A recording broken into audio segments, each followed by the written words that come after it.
Дорогие друзья, подписчики и гости, мы рады приветствовать вас на нашем канале «Пара нормальных блогеров». Мы начнем наш выпуск с того, что хотим поблагодарить наших самых активных подписчиц. Это Галина Варникова, Инфинити, Юлия Биглова и Вероника Попова.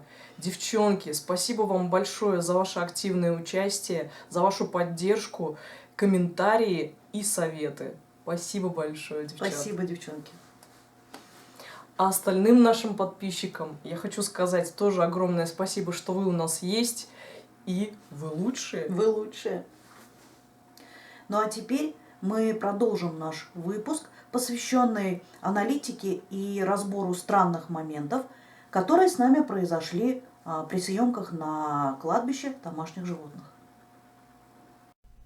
Друзья, а теперь обратите внимание на тот момент, где вслед за моим голосом кто-то вторит имя Тёма. Здесь мы не знали никаких имен и подробностей, и только спустя несколько дней мы поняли, что в этом слове «Тёма» есть важный смысл. Объявилась здесь одна очень зверская группировка,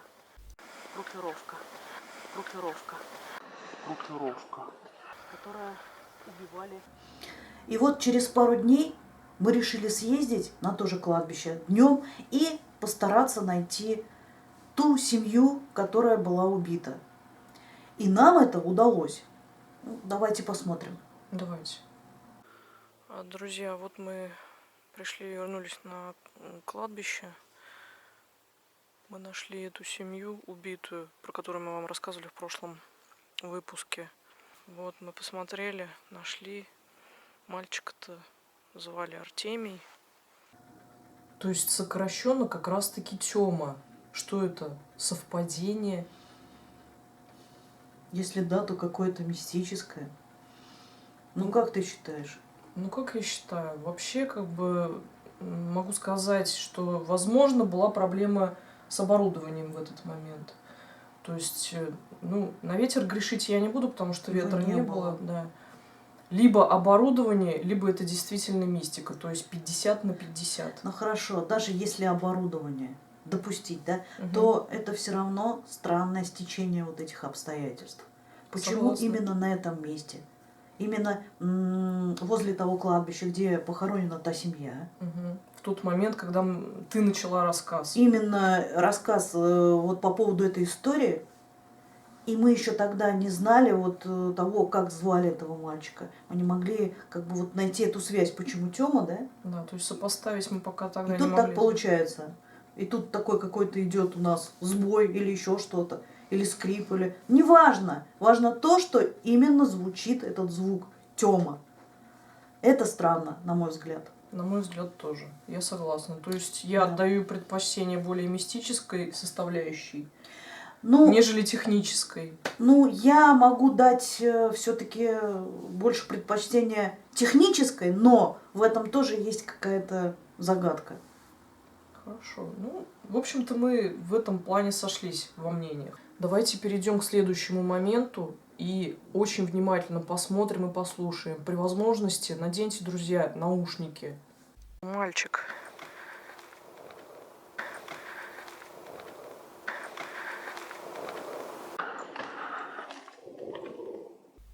А теперь посмотрите тот же момент, только с другой камеры.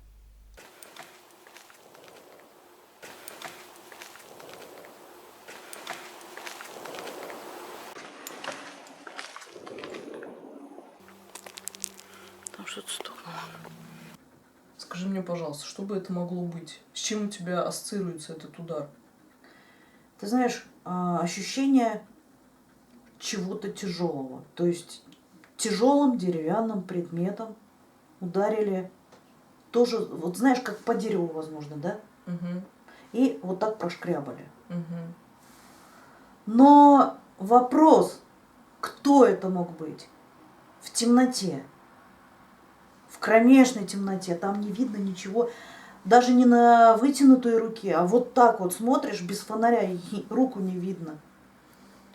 Я тоже бы хотела, кстати, обратить на это внимание. Когда мы приходили, мы вот только вот прислушивались к тишине, Да. то есть понять, есть кто-то, нет кого-то. То есть вообще никаких посторонних звуков Ни не было. шорохов, ни шагов, Да. ничего. Во-первых, было очень тихо, ветра не было, то есть мы в Да. любом случае могли бы уловить малейший какой-то звук. Конечно. Соответственно, но опять-таки, если кто-то был, предположим, давайте предположим, что кто-то был. Да, возможно, охранник, я не знаю, давайте вот предположим. Возможно, и Которого такое может точно быть. не было, но не суть. Ну да. Что он там делал без фонаря? Да, в кромешной тьме. Мы там коли глаз без фонаря там вообще невозможно. Там можно просто уработаться, откровенно говоря. Поэтому Ну, странно. я еще знаю, что могу предположить. Все-таки было тепло, Угу. ну, я бы даже сказала жарко. Это Мгм. была очень теплая ночь. И вполне возможно, какой-нибудь бомжик где-нибудь там на лавочке прикорнул, услышал или увидел, что мы идем, и решил таким образом нас напугать, что мы туда не ходили. Ну, либо сам напугался. Да, Ну, либо тоже. сам и упал с лавочки. Да. Но нет, это слишком было. Это шутка, нет, правда. Скорее всего, вот возможно, вот такой вариант, что он не захотел, чтобы мы шли в его направлении, в его сторону. Кстати, Возможно, да, так. кстати, да. То есть, дабы напугать, чтобы мы Ну туда да, не совались. возможно, скорее всего, все-таки это не мистика. Это, наверное, какой-то вот есть Я могу этому еще предположить, что это какое-то объяснение. физическое явление в плане того, что может быть там что-то подгнило и все-таки, ну, допустим, крест или какая-нибудь палка была прислонена. Нет, только не палка, это бревно, я бы сказала. что-то даже. тяжелое, да, что-то Да. тяжелое. Тоже это одно из Упал предположений. бы крест, значит, какое-то должно было, хотя бы ветер, но его же не было. Не было. Ну, Не знаю, тоже не знаю. не важно. Ребят, может, Важно вы то, что-то что, да, предположите? В комментариях напишите, пожалуйста, может быть, ваши предположения какие-то будут верны. Да. Мы тоже все рассмотрим, прочитаем, обязательно это обсудим. Итак, друзья, третий момент и очередная странность.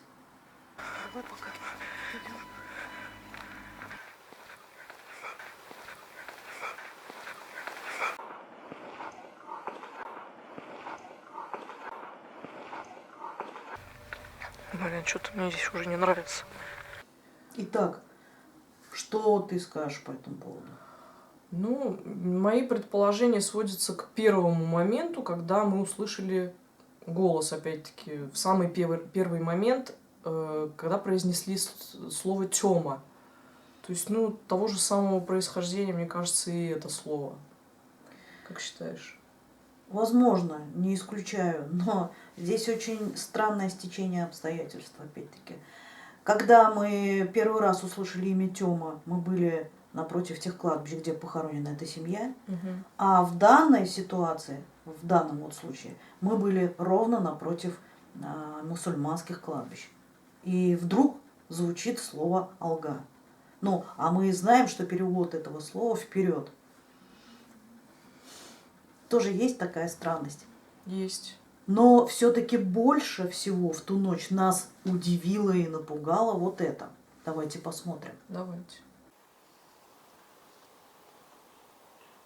Чё это за хрень? Чё это за хрень? Чё это за хрень? Что за херня-то?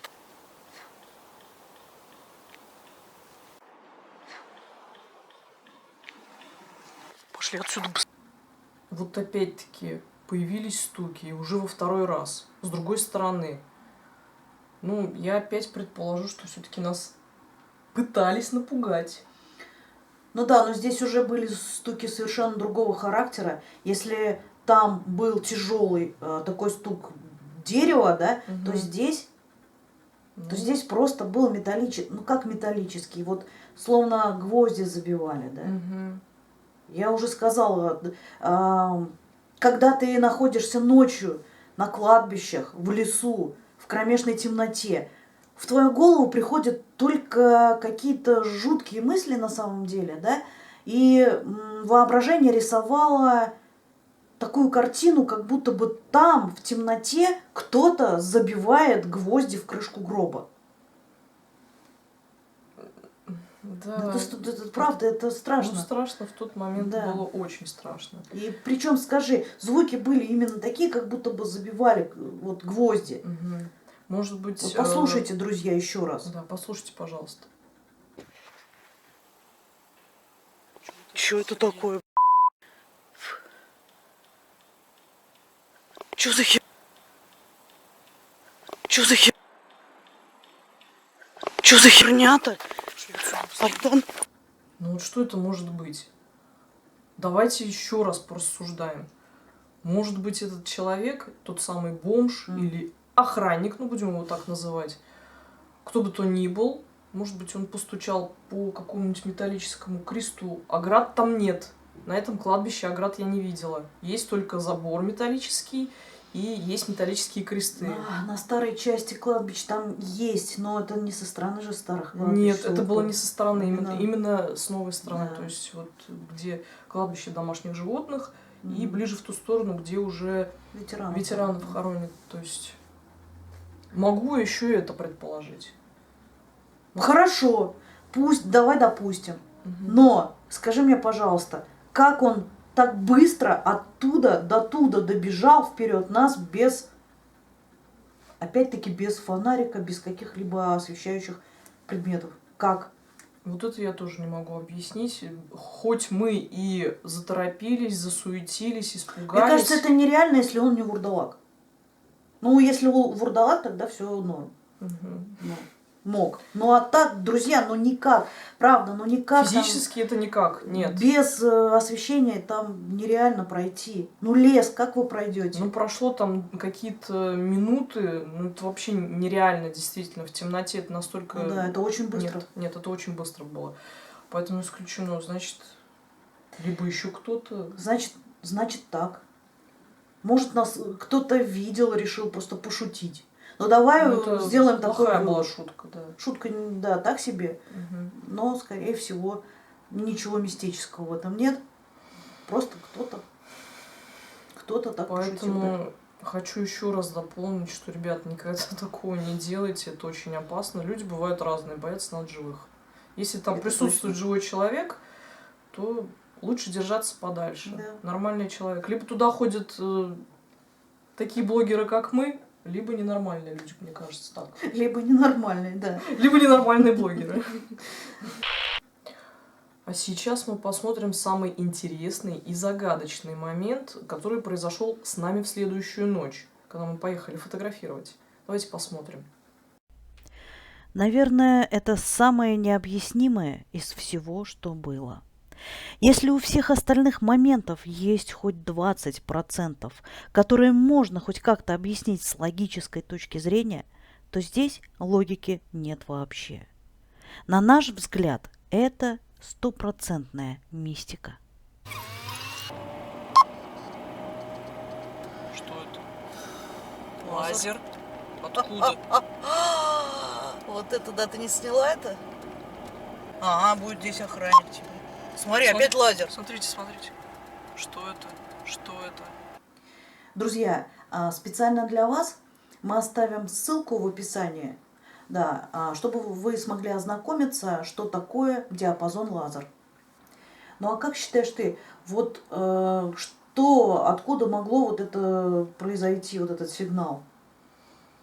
Ты знаешь, поначалу я думала, что это чистой воды мистика. Ну честно. да, под впечатлением адреналина и прочее, конечно, тут кроме мистики и быть ничего не могло. Ну серьезно, на тот момент. подумайте сами. Если бы там изначально была камера, то есть, как мы изначально предположили, там была, и сказали мы об этом, что была церквушка и часовенка. На самом деле нет. Нет, такого Там нет. стоит предприятие по изготовлению памятников и оград. Да.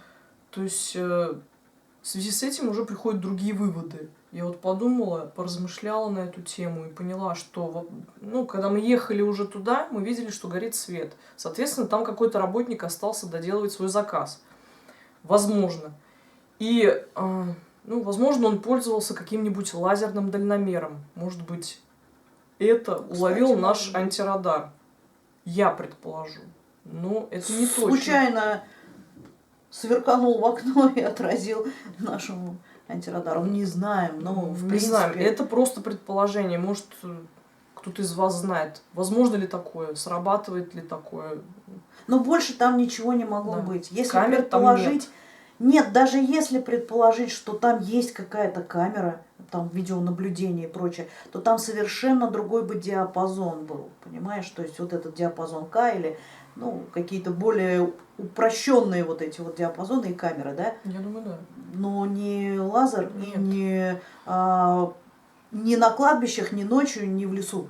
Нет, это как бы странно. Да. Но второй раз, когда мы услышали вот этот вот, ну как услышали, когда проявился вот этот вот сигнал, Угу. мы уже проехали эту мастерскую. Да. То есть это тоже нужно учитывать, что если опять-таки ты говоришь про дальномер, но мы же уже проехали эту мастерскую, что нас преследовали специально им что ли или как? Ну бред же. Бред. Согласна. Поэтому... Но я все-таки не откидываю эту версию, пусть будет она. Пусть будет она. Лично я считаю, что это все-таки...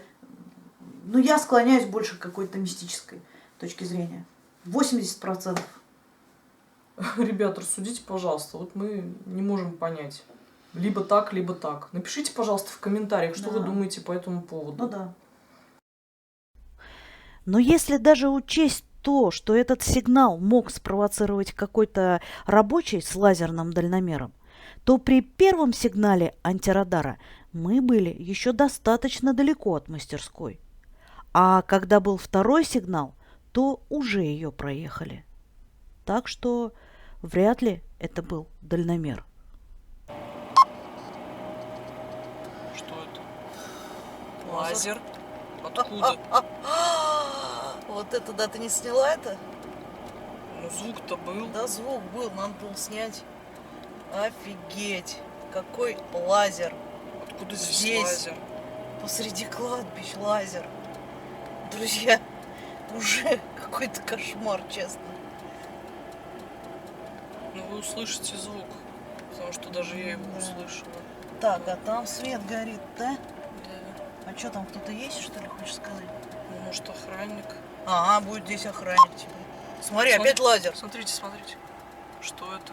Что это?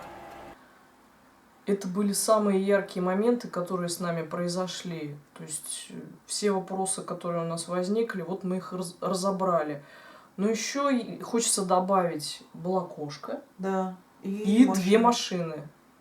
Про них мы пока ничего не можем сказать. Ну, кошка это в принципе как мистическая составляющая. Черная кошка. Черная, да. И она сидела, она никуда не убежала. Жаль, что не успела я заснять. Но мы на самом деле не планировали снимать дорогу ночную, но смысл как бы ее снимать. Мы ее включили, то, по-моему, в тот момент, когда как раз таки мы увидели машину. Да. Что едут машины. Нет, мы включили ее тогда, когда они уже проехали. То есть пока я доставала оборудование, уже было поздно. То есть и как раз таки кошку мы проехали в этот момент, которая сидела на пеньке. Но вот это и странно, что едут машины, а она как бы сидит, не боится. Причем черная кошка посреди леса. Ну, мистично, да, мистично, да. Это прям какой-то знак. Ну вот откуда она там могла взяться? Может, это какой-то хранитель? А, может и хранитель. Да, вполне. Может быть... Там кто-то же говорил с подписчиком. Да, Infinity говорил, это я помню. Да, что да, возможно и такое. Я могу предположить, что эта кошка там живет. Потому как все-таки там есть вот эта мастерская, туда приходят... Ну, ее подкармливают, да? Да, да, туда приходят вот женщины, которые торгуют там венками. Угу. Вполне возможно, она там живет, и как бы, да, ничего в этом мистического нет. Но тем не менее, друзья, мы приехали снимать на кладбище домашних животных. И тут мы видим, сидит на пеньке черная кошка. Ну, так жутковато немного было. Да. Когда столько знаков интересных, Да. ты на них обращаешь внимание. Ну да. Мы ехали снимать кладбище домашних животных, и вот первое, что нас встретило, это Кошка. черная кошка. Да, черная кошка. Да. Ну а по поводу автомобилей я могу сказать только одно, что машины ехали и в первую ночь, Угу. 2 машины, И вторую ночь, когда мы приезжали, за нами За ехала нами уже кто туда машина, да? выезжал. Значит, все-таки там либо что-то есть, о чем мы не знаем, ну какая-то дорога. Мгм. Ну, мы просто далеко не Ну, ездили, да, мистического вглубь. здесь вряд ли. Что-то просто было очень странно, понимаете? В округе, я не знаю, в скольких километрах сплошной лес. Мгм. И что там делали машины, ну, может быть, Объездная дорога, скорее всего. Возможно такое. ну, мы по карте с тобой смотрели, нет там никакой объездной дороги. Ну, ты знаешь, не все дороги, во-первых, наносятся. Ну, То есть, возможно, да, если какая-то не так часто нанесенная. да, Да, по ним возможно. ездят, то ее не нанесут. По той карте, которую мы смотрели, к сожалению, там ничего такого не было. Мистика здесь вряд ли, но Да. просто в тот момент, когда ты Напряжен. да, и находишься вот в этой вот атмосфере, кажется странным все. Да, Вплоть согласна. до упавшего листочка, не знаю, Мгм. там, с елки. И листочек с елки. Ну, на этом, наверное, будем заканчивать нашу аналитику, наш разбор. Всем спасибо огромное за внимание. И, друзья, мы хотели бы вас попросить, пожалуйста, ну, отнеситесь как-то с пониманием. Мы только-только начинаем нашу, так сказать, деятельность. Поэтому, возможно, что-то еще у нас как-то угловатенько получается. Поэтому Да, мы... сыро так. Да, мы обязательно мы научимся. стараемся. Да, мы стараемся, мы очень сами этого хотим. Мы и любим это занятие, как бы, и делаем его для вас со всей душой. Да, Точнее, мы от всей стараемся. души, да. Все делаем только для вас. Мы вас очень любим, очень ценим. Подписывайтесь на наш канал. Мы вас очень ждем. И вы лучшие. Ну все, счастливо. Пока. Пока. Пока. Ну и чтобы вы не думали, что мистики совсем не существует, мы вам ее сейчас покажем.